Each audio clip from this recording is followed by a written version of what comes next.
Muškarci imaju dve, ajde da kažemo, tri vijuge u glavi. Da jede, da jebe i ne direm jego. Iskreno, mene ovo boli i vrlo je staromodno i pre svega generalizuje muškarce i žene i vređa ih. Muškarce predstavlja kao neka poluumobolna bića koji imaju samo 3 želje i 3 misli. Muškarac je mnogo jednostavan, on se ujutro budi sa željom ne za tobom, nego da jebe. Na tebi je da ga izdresiraš, da kanališe svaki put kad se uzbudi da misli na tebe. I ta ideja da je muškarac tako jednostavana, da je žena komplikovana, da ona treba da se prilagodi i da ga dresira, zapravo otklanja svu odgovornost sa muškarca i svaljuje na ženu. Kao što vidite primjer, ako mu ti nisi dala u kući, on će izaći negde i on će prosto da ima glupe ideje i prevarit će ga. Znači, žena je kriva što te on prevario. Ne, žena nije kriva što te on prevario, on je taj koji je doneo tu odluku. Treba da prestanemo da skidamo odgovornost sa muškaraca, da ih zovemo jednostavnima, žene komplikovanima. Znači, uopšte nije sve tako crno-belo. Mi ne želimo psa u vezi, mi želimo partnera. Samim tim nema šta mi njega da vaspitavamo. On treba sam da zna da se ponaša kao individuum. Jer ako izađe na paljem, imaće glupe ideje mimo njegovog interesa. Međutim, ako ga ti izdresiraš da se radnja dešava u kući, milina.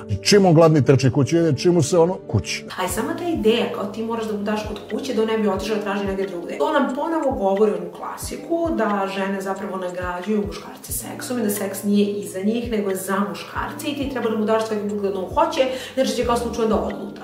Znači, oduzimaju ženama opciju da prosto ne žele u tom trenutku i automatski se svaljuje neka krivica na njih. Plus, kada zapravo živite u toj vezi gde je ideja da je seks samo za muškarca, nije da žena će ga onda reći i želeti, zato što ne uživa u njemu. Znači, to je toliko pogrešnih stvari rečeno na jednom mestu. I videla sam toliko komentara koji su u fazonu tako je, tako je istina. Pa realno, ako ne daš muškarcu, on će to da nađe negde drugde.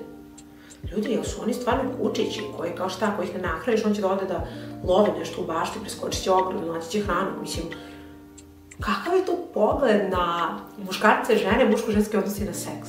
Nećeš da ga disciplinuješ tako što mu kažeš nemoj danas, sutra, boli me glava, uzmi laptop. Ali koliko je ovo jezivo, nemoj danas, sutra, boli me glava i nećeš da mu daš. Znači, žena je primorana i u obavezi da uvijek ima seks iako ne želi. Znači, nema pravo izbora. I šta ćemo s onim trenucima gde žene žele, muškarci ne žele? O tome se ne priča. Ako ga neka tamo dove novo komponovane što mašu repom, počnu da ga jere ovo ono, kući, jer naučen, to je Pavlovljev refleks.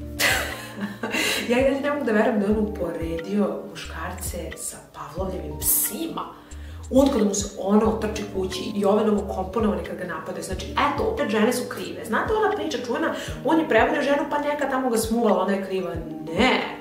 On je taj koji je bio u braku, vezi. On je taj koji je donao tu odluku, on je kriv, ne neka druga osoba. Dosta je ove priče da su muškarci tako jednostavni, ti moraš da mu ono keep his belly full and balls empty, slične priče. Ne, nismo tu da vas vaspitavamo, da vam budemo majke, da vam budemo lutke na naduvavanje.